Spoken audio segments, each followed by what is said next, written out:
On Thursday, October 22nd, city officials and community members came together to celebrate the ribbon cutting for Phase 2 of the Bike Spur project. City engineer Andy Stone gave some background on the project and then led the group down the path to talk about specific points of interest. The path is now open to all members of the community. If you're here for the ribbon cutting, if you could move across to the other side of the road, as opposed to if you were here for something else.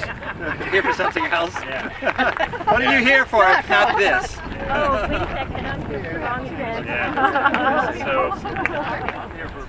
Yeah, he needs some bikes in them. So for those of you who don't know me, my name's Andy Stone. I'm the city engineer and director of public works for the city of Athens. And today we are here to do a ribbon cutting on the Northwest Bike Path Spur Phase 2 project. I'm going to start with just a little talk about the history and kind of this project and what it took to get it to fruition, and then a little bit about the way ahead from this point, and then also I'll turn it over to the mayor to give any words of wisdom prior to actually cutting and anybody else that he sees fit to talk prior to actually cutting the ribbon. Once we do the ribbon cutting and we've got that done, anyone who's interested, we can walk down and look at a couple of the special features associated with this project, and I can kind of talk through those a little bit if you're interested, because this is far more than a bike path, and that's important to know. So the Northwest Bike Path Spur Phase 2, let me give you a little background about this. 1855, the Belpre to Cincinnati Railway came to Athens. That was the first railroad to get to Athens, and it was pretty critical to the history of the city and Athens' importance in the region. Athens lobbied to get it here.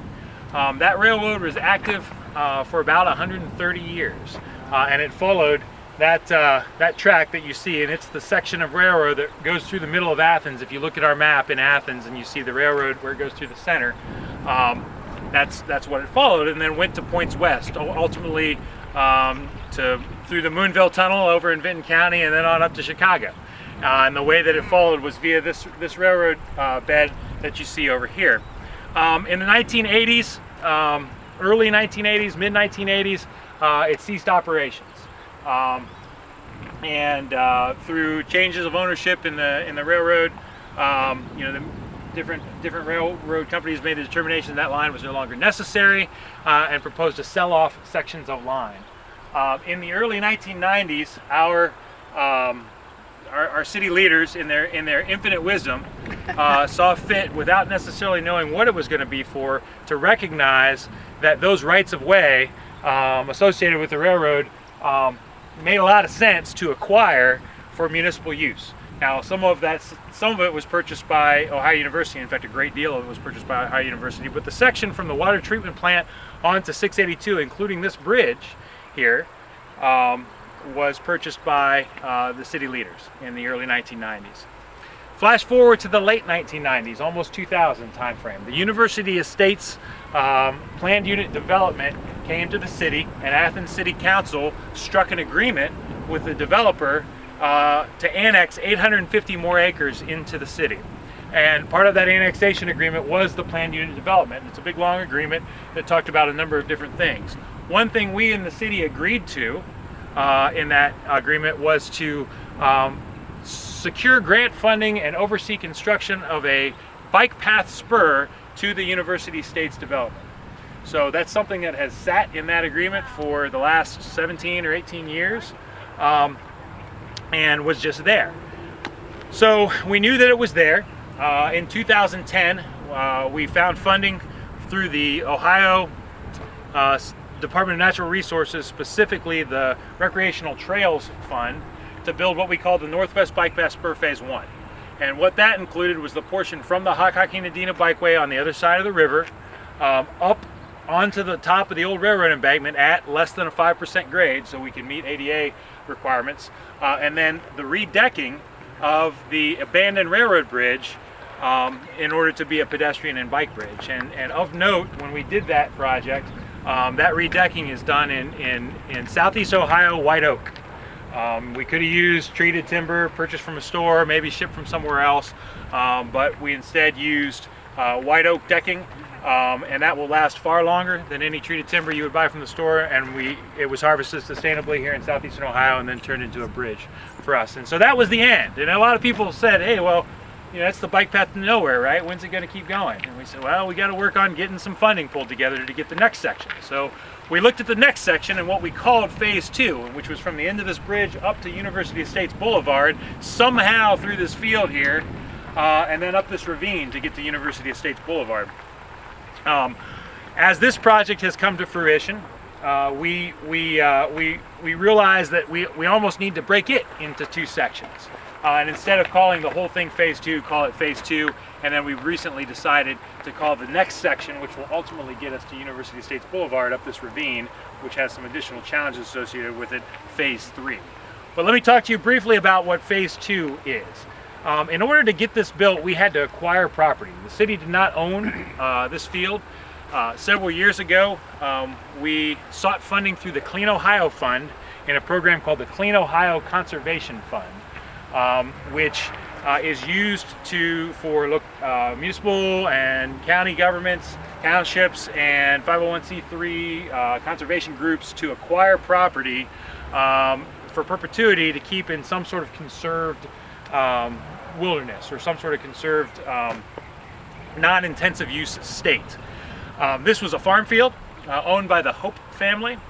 And the Hope family saw fit to sell it to the city of Athens under the terms in the Clean Ohio Conservation Fund grant. And the purpose of us purchasing this, and we couldn't just say, hey, we're buying this field to make a bike path, right? Because that's great, but ultimately we needed to look a little bit higher and better when it came to what we could do to create a sustainable area. And so we looked at this low ground that was farmed all the way up pretty much to the edge of the river, and from time to time was tilled and such. And from a water quality perspective, we said, we can do some better stuff with water quality in here to protect the surface water quality from denuded soils or agricultural runoff, as well as groundwater quality, because this sits right smack dab in the middle of our source water protection area in the city of Athens. And we've kind of made it an informal policy that anytime we can acquire land that is in the city of Athens source water protection area, we do, because that's that much more land that we can control the use on and avoid pollution of the groundwater by some inadvertent means. So beyond that, we said, hey, if we buy this, we looked at it, and is Gary out here? Gary, no, I didn't make it. So we can not only do something different than agriculture with the surface, but we can regenerate some natural habitat, and specifically some wetlands, because we had an area of this field that never drained. Or if it did drain, it laid wet a lot, and we had some scientists from the Voinovich School come out and look at it and say, hey, this is considered an emergent wetland by the U.S. Fish and Wildlife Service, and there's some soils in here that could make this really into a high quality wetland if you can retain the water.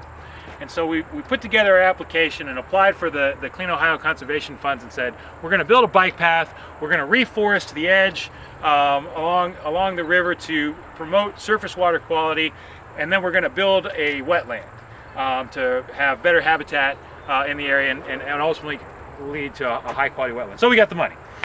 We subsequently went and bought the property from the Hope family, and then went forward on design with this section. And a significant part of this, when we did the application, was, hey, we can do this with a lot of our own forces. So Jim Secoy is one of my street crew members. He participated. Several other members of my street crew participated in the actual construction of this. One of the challenges associated with bringing this to fruition was we had the design done, but then we had to change it significantly to deal with several challenging factors here on the site.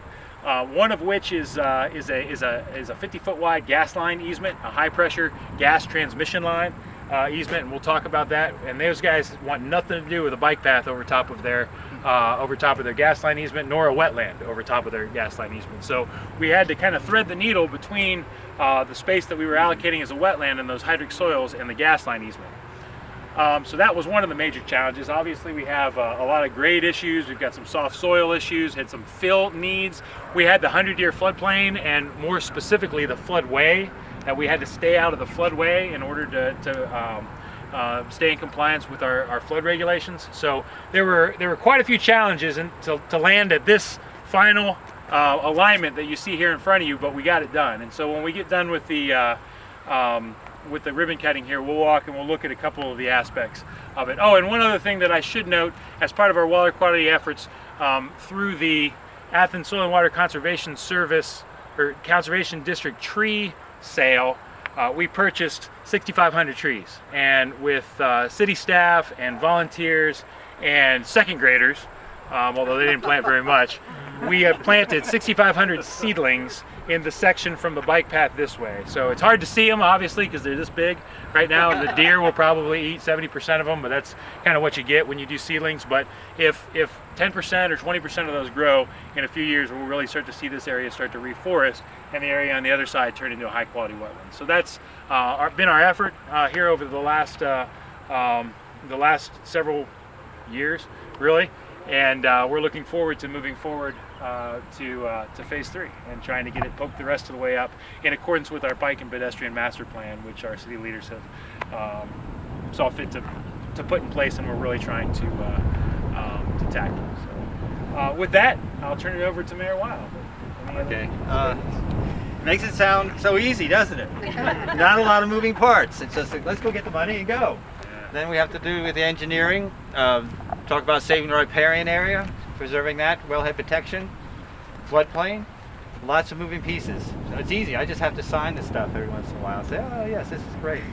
So Andy does a good job. I know Jessica does it, the projects that come across here. And council who help out, of course, and the planner, which has the bike pedestrian plan, which this is part of. I can't even conceive how we're going to get up to the top of University Estates Boulevard without lots of switchbacks.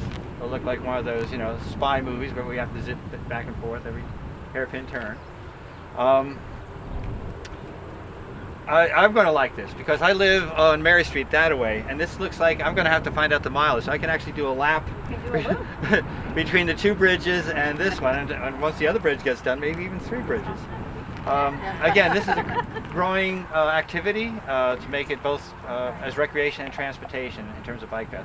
I would have biked here, except I just got out of a SOPEC meeting where we were talking about energy efficiencies and upgrades and all that stuff, and I had to run from one to the other. I think what we're doing for the city is all good. I think this is part of it. I'd like to thank everybody who participated, and there's lots of moving parts. My administration, I see quite a few of them here. The bicyclists who always tell us when we're doing what we need to do and will critique us along the way. So with that, I guess we should cut a ribbon, I guess. So we'll stick with that. Yes, go ahead. I'd like to say one thing. This was a real challenging summer for city staff, and this was their project. That's the way I look at it. And I think they did a fine job pulling it all together and figuring out how to meet the deadlines and getting it done. And I want to just go on record and thank them for that, because I know there were a lot of struggles. So we all appreciate that. And Kurt Mail's not here, the street foreman, but he really, on the ground, pulled everything together with his guys, Jim and other folks on his crew, to create a great project. So, as I said, there's lots of moving parts. It's not as easy as everybody thinks. It's this is how cities run. They're complex. They're not simple answers. There's always a question of resources, and we try our best. And that's all anybody can do here. Any of our administration and any citizen. So, Patty, I see you have a ribbon to split up there. Who wants to participate? Transportation committee members? Okay, 1, 2, 3, pedal. Okay. That was easy. I will do a quick tour to talk about a couple of the different features down here if you're interested, and we won't go all the way up on top. All right, so the way this field operated and the way it drains, it drains this ravine that comes down. That ravine, a couple dozen acres up in University Estates drain into that ravine, and then comes down through a old culvert underneath the railroad tracks, and then pops out in the middle of that brush right there, and came through a ditch, basically in this field where the farmer had taken and decided to try to channel the water away from his crops, and then get it through a series of field drains that kind of went through the middle here, and then ultimately outletted down kind of near the bridge. So, and it had been that way forever. If you looked at the pictures we had up earlier, you saw in the winter time it didn't drain very well when you had lots of precipitation, and when the ground was frozen it didn't soak in and catch that field tile. Well, we ripped the field tile out. We ripped the field tile out in the area where it crossed where the bike path is, so it no longer will function in that capacity as a drain any longer, or at least we hope that's the intent. So that ditch is kind of eliminated. You can kind of see where that growth is in that area. That's kind of where the end of the ditch is now, and now water that comes down when it does rain finally, which it hasn't in several weeks here, which has helped for finishing construction, but it doesn't make it for a very good wetland. Not yet. The water will kind of just fill this low area. The hydric soils were identified mainly in this space, so kind of from over where 682 and the railroad currently connect, the existing railroad, kind of all in through this space here, over up to against where the little ditch was built. And so this is really the area that was identified as having the potential to have wetland species reemerge if it could stay wet more frequently. So when we did the design, we looked at where we needed to have the water so that the wetland could sit anywhere between 18 and 30 inches deep, and that's the ideal. Is that right? Did I say that right? Is that the ideal depth in order to get the highest quality wetland? And so the top of that grading right there and that structure that you see down there is that 30 inches, and then the bike path itself is a couple more feet above that. Where is the top relative to the 100-year floodplain? Do you remember? I do not remember. Okay. I believe it is a foot or so above the 100-year floodplain, but those pipes allow that. Yeah, so, and actually I think it might be lower than that. But one of the things that when we looked at design, was, so we didn't want to have the water stand higher than 30 inches, and so that's where that overflow is, and then ultimately it'll just overflow and kind of run out into this field and this land and kind of maybe form a new little channel to get over to the river there. But we also wanted to have the opportunity when the river floods from time to time to influence the wetland, because apparently that provides some additional nutrients maybe from the river flooding, and so you want to have that influence occur, and that's what these pipes here are. And ultimately, as the river comes up and this area floods in here, then this extra 2 feet or so above these pipes would block most floods from getting into this area. But because this is here, the river will be allowed to influence the wetland and provide additional nutrients and benefits there from the wetland. So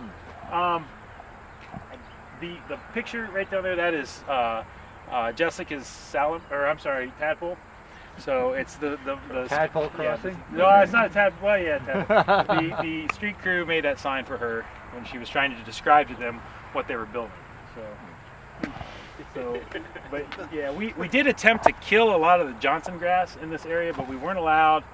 In fact, we chose not to use broadcast spraying to do that, because it's in the wellhead protection area, and we don't allow for that in the wellhead protection area, so we didn't want to do it ourselves. We weren't real effective with the spot control that we attempted to kill a lot of the Johnson grass, so there's still a lot of it in here, and there's still some of it in here. I think that as this gets inundated, it'll die naturally, and then other species will emerge. And then in this area, as those trees grow that I was talking about, eventually it'll get shaded out. There's a fair amount of poison hemlock over there too. Well, maybe we'll kill that as well. Hopefully. All right. Does anybody have any questions about the and unfortunately Gary's from the Voinovich School's not here, and he was really the kind of the one that advised us on how to build this and make it work the right way. So you expect standing water for how many months of a year? I'd like to see year-round. Once it's just it looks dry now because it just hadn't rained, but once we get into winter and spring rains, it'll fill in, and those soils should hold the water. Now, if there's some field tile that we didn't find somewhere and it kind of can leach out, I mean, we're I don't know, but they said that it should hold the water. What's going to keep mosquitoes? Because I know along the bike path, this little old canal, it's pretty bad for mosquitoes. So, well, the important thing is that 18 to 30 inch depth. And if that 18 to 30 inch depth occurs, then you have the right species will start to live in there all the time that will eat the mosquito larvae. If it's too deep and stagnant, or too shallow and kind of intermittent stagnant, you don't have the correct species go in there, and so that's really the big thing is the mosquitoes will be naturally preyed upon by the species that choose to make their home here because of the depth. Mostly other insects, I suspect. Other insects, amphibians, birds. I don't know. The area was filled with tree frogs this spring. So there are a lot of critters already here. They're going to be happy. Yeah. Yeah, we're gonna have all kinds of things. Other what? Tree frogs. Yeah, all kinds of frogs. So, other questions? What species can we expect to see in this area? You know, I'd like to see. It'd be neat to see some migrating birds. You know, heron and such. Although I don't know if they migrate, but I know that they live in wetland area. Are there other ones that Gary told you? There were ducks and geese that were using this pond this early spring, so we expect to see them. More amphibians. Waterfowl and amphibians probably would be the big one.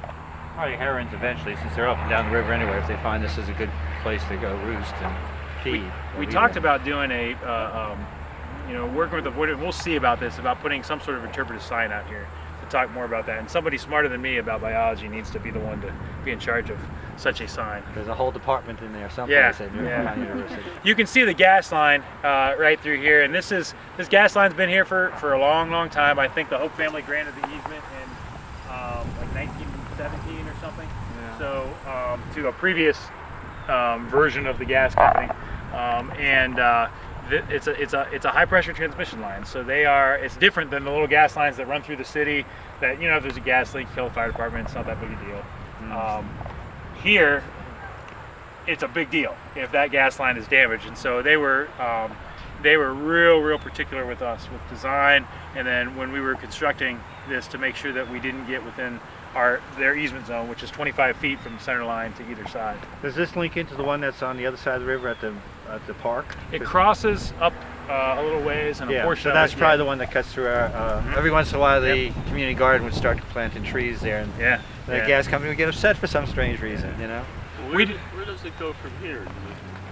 It goes up to 682 and then goes to the big transfer station, I think, up that way. Does that sound right? I don't know. But does it cross? Oh, it goes up across the railroad tracks and through that other side, and then once it gets out of the city, I don't know.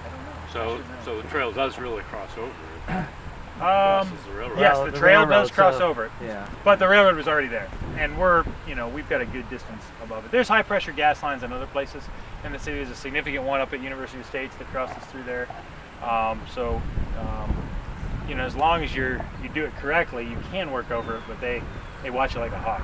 If this goes up this way to West State, is that one that's up at Eclipse too? Yeah, that same network. That network then continues up kind of along the river. It crosses, I think where it crosses, if it goes through our well field over there, but then, I don't know if it does. I think it kind of follows the railroad tracks a little bit, and then there's a section that goes across the field where the township the county wastewater treatment plant is up there, and then it all comes together and crosses underneath 33, kind of at one spot by Eclipse, and continues to other points. So I've got a map somewhere. Really interested. Going back to species really quick, this field earlier this year we saw a lot of milkweed and a lot of ironweed.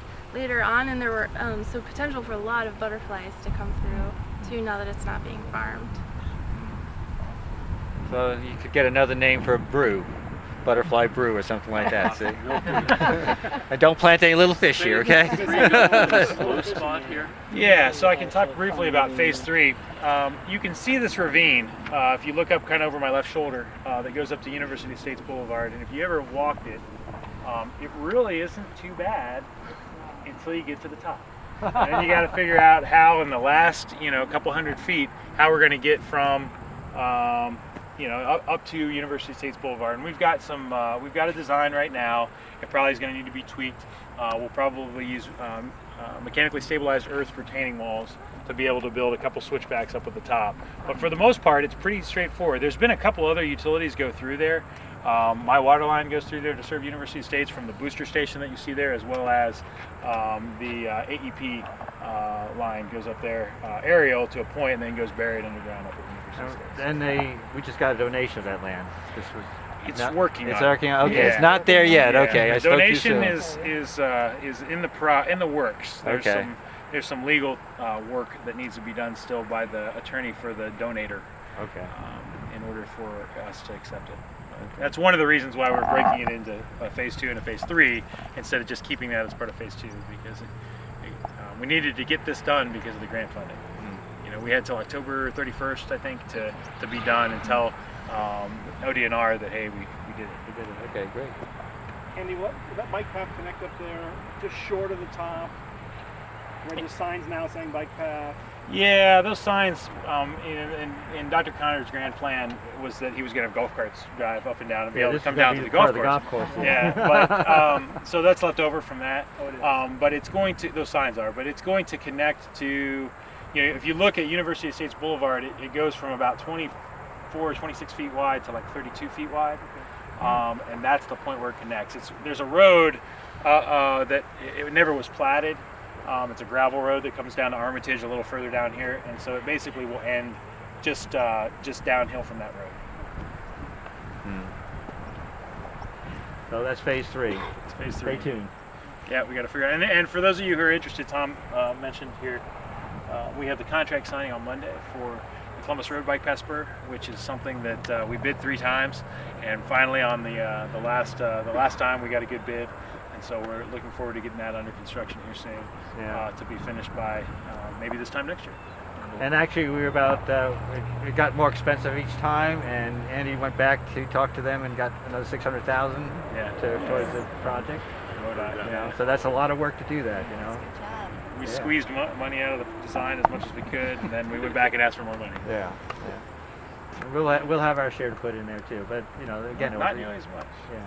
It'll give us another place across the river. Are there other questions? Yeah, no, that's a real plus. Okay, Andy, will you be able to get some signage? I know it's not our property there on the highway to indicate that there's a bike path. On 682? Yeah. I'll look at that. So it is our property, actually. The city of Athens owns the property from all the way up to the crossing, along the old railroad right-of-way. Now, it's only a 50-foot right-of-way along that old railroad right-of-way in that section, but the city does own it. I hesitate to advertise it formally because of the interaction with the highway and the crossing. A lot of people know about it, but if I go and as soon as I point to it and say, hey, there's a bike path here, and then someone rides their tricycle across the railroad tracks when the semi's coming to go get to the bike path, then I got a problem if I don't do it correctly. What about a sign right at the end of Armitage Road, even if it's not on 682? A lot of people do go in and out Loring Road. Yeah. Myself included, and one time I was making a left turn over there. I had someone pass me. I think that makes a lot of sense. But we have those two High-Cocky Medina bikeway signs, and I think we probably can put one of those out there on 682 and point out Armitage. Well, we've eventually got to figure out how to connect to the Moonville Rail Trail. Oh, I built you a bridge. So phase 1. There you go. Well, the bridge is already built. Well, I mean, I put the top back on. Yeah. No, the bridge was built twice because it was destroyed in the 1907 flood, and then it was built back. And again, somewhere along the line, it starts coming out of the city limits, and therefore it's like, what jurisdiction do we have on that? If we had jurisdiction outside the city limits, you'd never hear about the number pass. So the city owns from the river here to the railroad? Yep. To the road? Yep. Great. Sounds good. All right. Everybody good? All right. Fantastic. Super. Thank you.